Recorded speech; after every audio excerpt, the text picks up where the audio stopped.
Jimmy the lizard.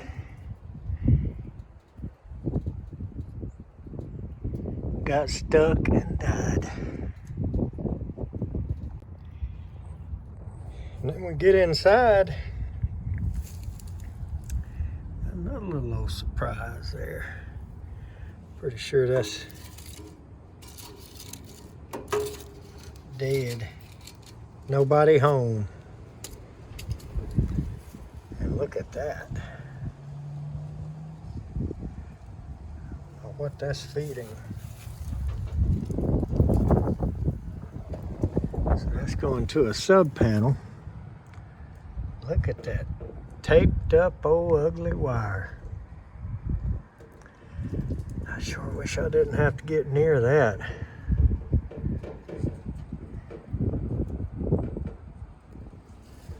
That looks bad with all that tape on it. Now I've got to bring my ground wire up in here like they've done that and get it up in here and get it on this ground bar somewhere, which I'm not really looking forward to behind all this. Hopefully they don't mind being in the dark for a few minutes. We'll get her done. Okay, we got a little job here where we converted the lady, or we are converting the lady from propane gas to natural gas. And the guys came out here, and there's the stub from the gas company. And they normally won't sit a meter right under a window. I tell you what, they're the ones that put the stub there, so we went right to the right side of it where we're supposed to. There's our gas tight entry pipe. And my guys forgot to bond the line. So I stuck the clamp on there, drilled a hole right there, and we're going to run this wire across the crawl space and go up there to the other end and put it into the power box there and ground it, bond it, whatever you want to call it. Has to go to the first disconnect. So they will not let us drive a ground rod. They will not let us go to anything else. Has to be the first disconnect of the main power coming into the house. So I'm lucky there's a main breaker in that box over there. Otherwise we'd have to dig our way up into the sub panel wherever it is in the house. So the first main breaker is considered the first disconnect, and we're going to run the wire to there and get this thing inspected. And get her off that big ugly white tank you see back there in the backyard. Propane is very expensive, so she wants off of that. All right, there it is. I put it on about 27, 28 PSI. Tied the bond to it, and it's in the panel, so we should be good to go. Comes the gas company right there to bring us a meter. Been sitting here waiting on them, so let's go get them fired up. Yeah, he's doing his paperwork or whatever, I guess, but did get the yellow tag from the county. Pretty much hadn't moved. It got cold last night, so it might have went down maybe 1 PSI or so. I had that on 27 or 8. So she's holding good.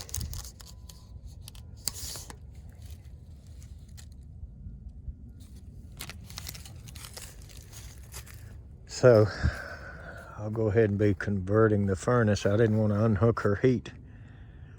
So we're going to unconvert the furnace actually. Go back to natural gas.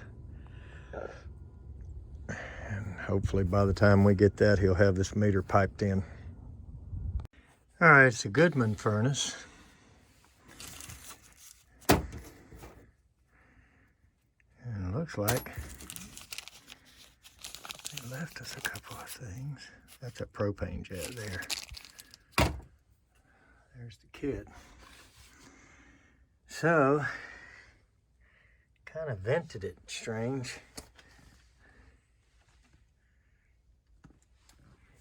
I don't guess that holds water. Guess it's been doing okay. But look at that.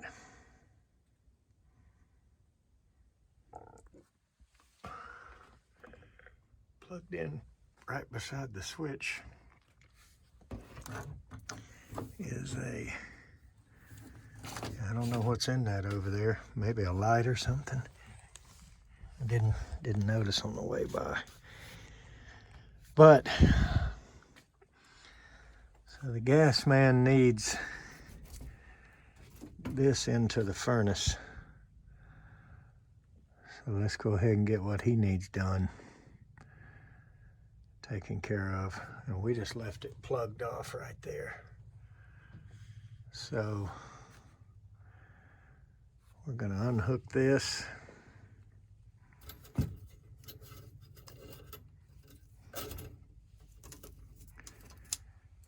And take it out. She's got a couple other things running in the house.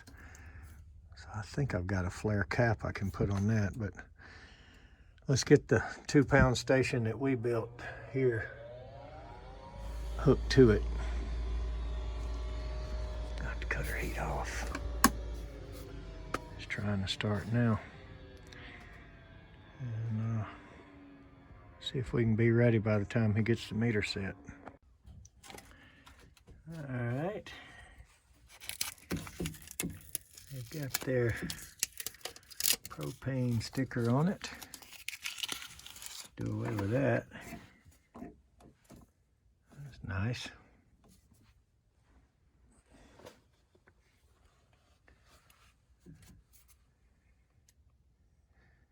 Looks like a 2-stage gas valve, 2-stage furnace. So, let's see what jets are in here. Pull those out right quick.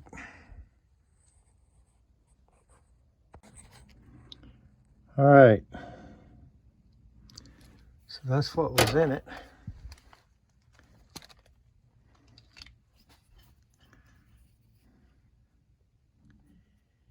And these, can't see like I did when I was a young fella. Those are definitely propane jets. And they were nice enough. There's a couple of different options of the propane jets.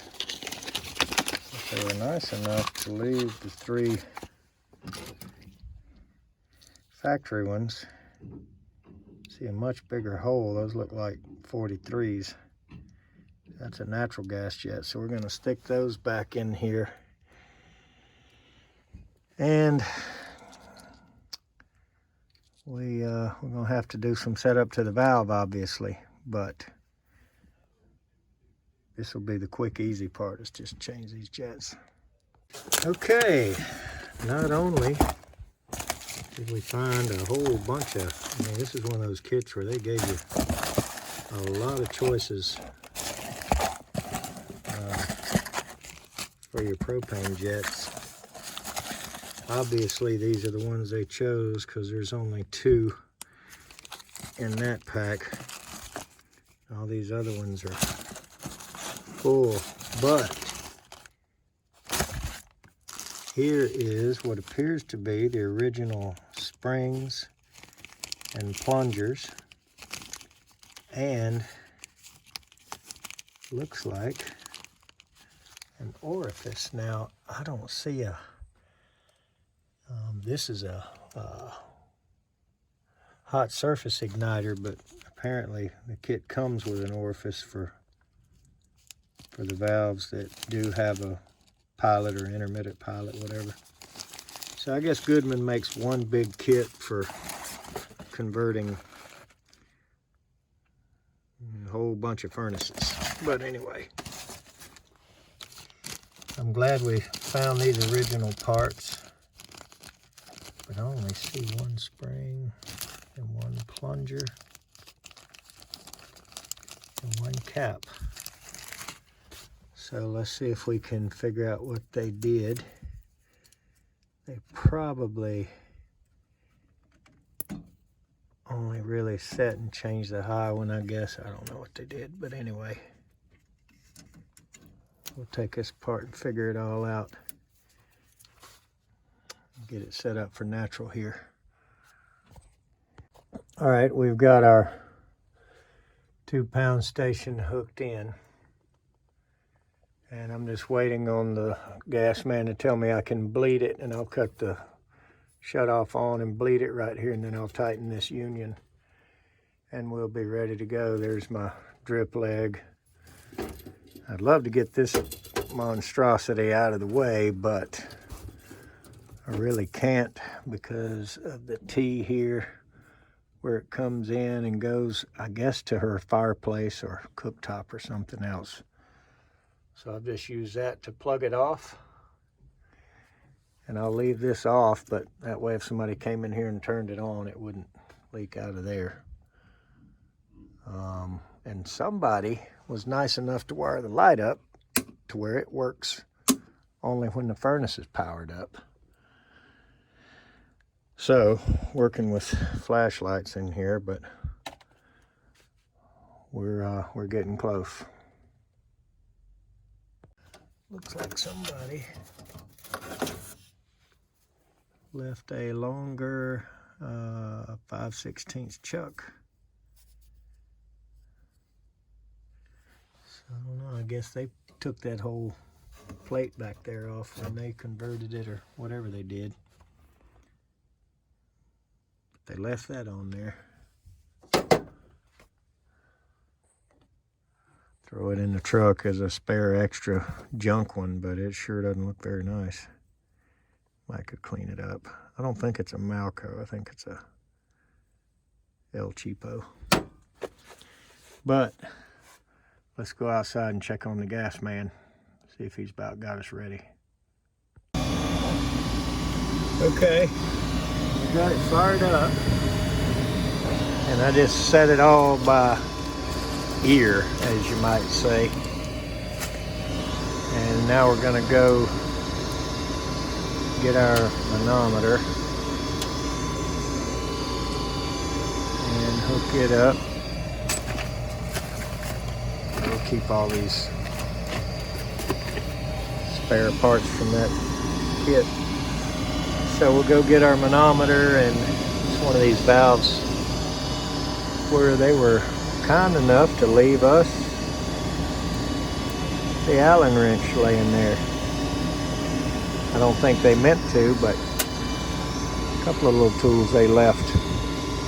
And some old gray duct tape, D-U-C-K duct tape.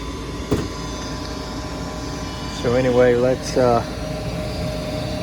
get our manometer and set this to the correct pressure, and we'll get out of here. The thing about these is all the air horns are the same, and you see the end right there is kind of open. Put the flashlight in there and you can see that rusty spot up above the burner. It's got an open end right there. It's not encased. And so the flame sort of bellows. That's I call them the flame sharing channels. You know, it's what lights each burner. You know, as soon as the one with the igniter lights, it lights the others, and you can see it kind of burning out of the edge of it. Probably the same way on the bottom. I don't know if we can get in the spot to see that.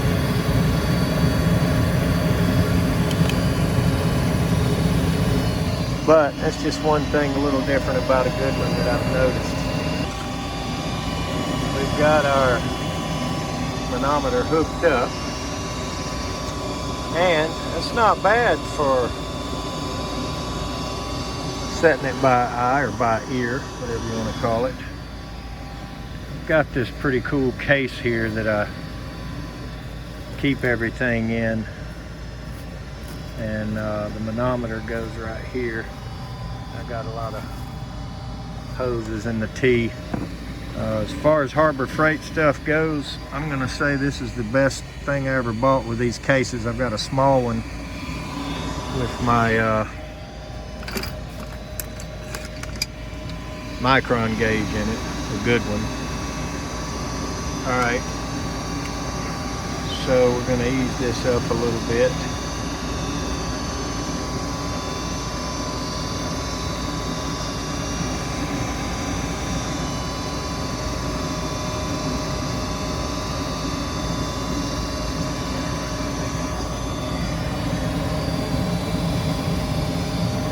Another thing I always do before I leave one is I watch it light. I just like to see the way they light, you know. Maybe if we start over, it'll do a little better.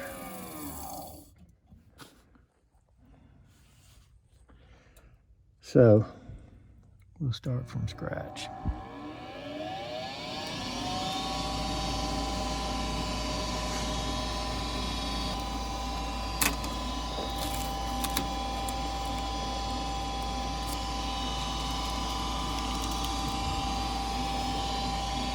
All right.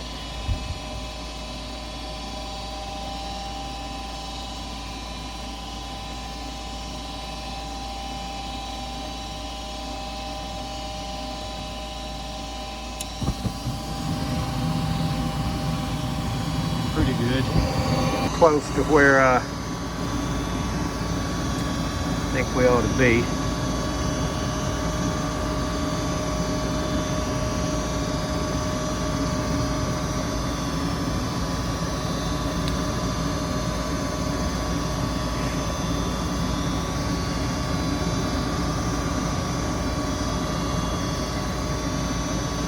Very sensitive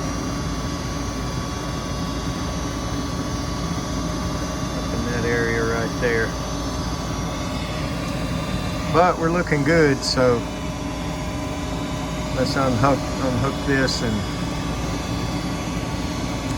get on out of here. She's quiet now, and you guys that don't have the little Klein ever how many in one stubby, you should get it. It's pretty cool. And like I said, I don't know how many in one it is. Okay, so that's 2, 3 with that size nut driver. That's the 1/4 inch. And 4, 5, and 6 with that size nut driver. That's the 5/16. I would imagine that it looks like a hex will fit. Looks like that might be a 3/8, but so that would make it 7 in 1, I guess. But it's 6 in 1, 6 on this bit. And yeah, that is a hex there, so it's bound to be the 3/8. So that'd be like a 7 in 1. But it is a pretty cool little jewel. When you need to get a flame sensor out of a furnace that's tight, getting up in there to the screw or whatever, pretty handy. All right, let's get out of here. All right, so that's how it's packed away. And like under there is a few more pieces of tubing and a T for setting the higher end furnaces. There's my probes, my hoses. So I really like that from Harbor Freight. And so far I haven't broken any of these latches. I figured they'd be cheap cases, but went ahead and got a few of them. And so far they've treated me very well, for whatever reason. So let's pack up all our stuff here again.